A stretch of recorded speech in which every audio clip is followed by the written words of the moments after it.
नमस्कार. आज आपण एका खास सणावर बोलणार आहोत, रक्षाबंधन. आपल्याकडे जी माहिती आहे त्यानुसार हा फक्त एक सण नाहीये, तर बहीण भावाच्या नात्याचं ते एक प्रतीक आहे. अगदी. आणि तो धागा म्हणजे फक्त रेशीम नाही. त्यात भावना आहेत, विश्वास आहे आणि एक प्रकारची संरक्षणाची हमी आहे. बरोबर. चला तर मग आपल्याकडच्या माहितीच्या आधारे जरा या सणाबद्दल, त्याची गोष्ट, महत्त्व आणि 2025चा मुहूर्त पण समजून घेऊया. सुरुवात मुहूर्तापासून करूया का? हो, चालेल. तर 2025 मध्ये 9 ऑगस्टला आहे रक्षाबंधन. शनिवार आहे त्या दिवशी.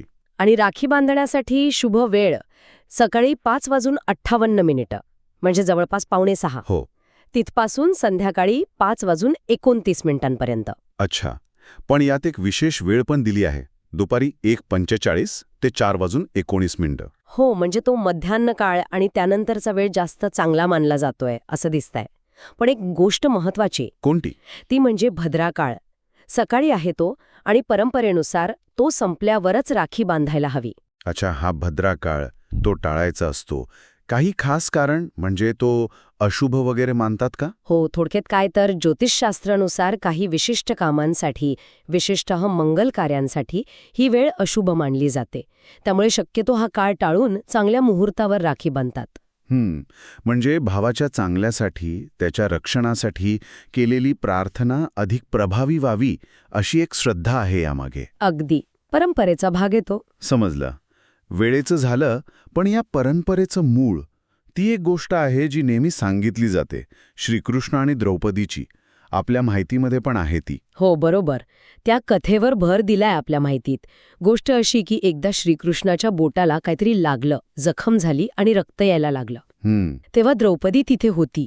तिने जराही विचार केला नाही, लगेच स्वतःच्या साडीचा पदर फाडला आणि श्रीकृष्णाच्या बोटाला बांधला. अरे वा, म्हणजे ती एक प्रकारची पहिली राखीच झाली की. अगदी उत्स्फूर्तपणे केलेली मदत, काळजी होती ती. असहाय्य झाली होती, तेव्हा याच पदराच्या ऋणाची आठवण ठेवून श्रीकृष्ण तिच्या मदतीला आले. तिची लाज राखली. बरोबर. ही कथा म्हणजे फक्त एक जुनी गोष्ट नाहीये, ती रक्षाबंधनाचा खरा अर्थ सांगते. काय? की राखी म्हणजे फक्त धागा नाही, ते एक वचन आहे, संरक्षणाची हमी आहे, विश्वास आहे, प्रेम आहे. खरंय, बहीण जेव्हा भावाच्या हातावर राखी बांधते तेव्हा ती त्याच्या भल्यासाठी प्रार्थना करते. आणि तिच्या मनात जो विश्वास असतो तो व्यक्त करते. आणि भाऊसुद्धा, तो फक्त काहीतरी भेटवस्तू देऊन मोकळा होत नाही, तर त्या राखीमागची बहिणीची जी भावना आहे, तिचा जो विश्वास आहे, तो जपण्याची जबाबदारी घेतो. हे नातं रक्ताचं असो वा मानलेलं, ते खूप पवित्र मानलं जातं. अगदी.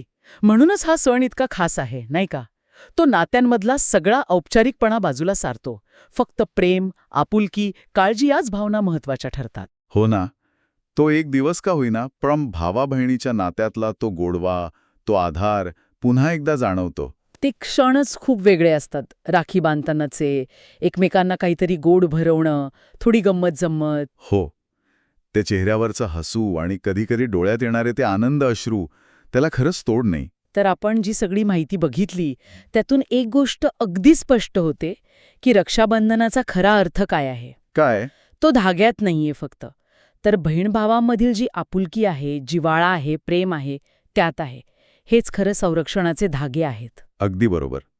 चला तर मग या रक्षाबंधनाला आपणही आपल्या भावंडांसोबतचे हे प्रेमाचे धागे आणखी घट्ट करूया. हो, नक्कीच. जाता जाता एक विचार मनात येतोय.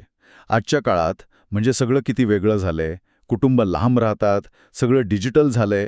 अशा वेळी त्या राखीच्या धाग्याचं प्रत्यक्ष भेटण्याचं महत्त्व अजून वाढलंय की कमी झालंय? काय वाटतं? विचार करण्यासारखा प्रश्न आहे नक्कीच. खरे? असो. तर आपल्या सर्व श्रोत्यांना रक्षाबंधनाच्या खूप खूप शुभेच्छा. आपलं नातं असं छान, मजबूत आणि प्रेमळ राहो. रक्षाबंधनाच्या खूप शुभेच्छा.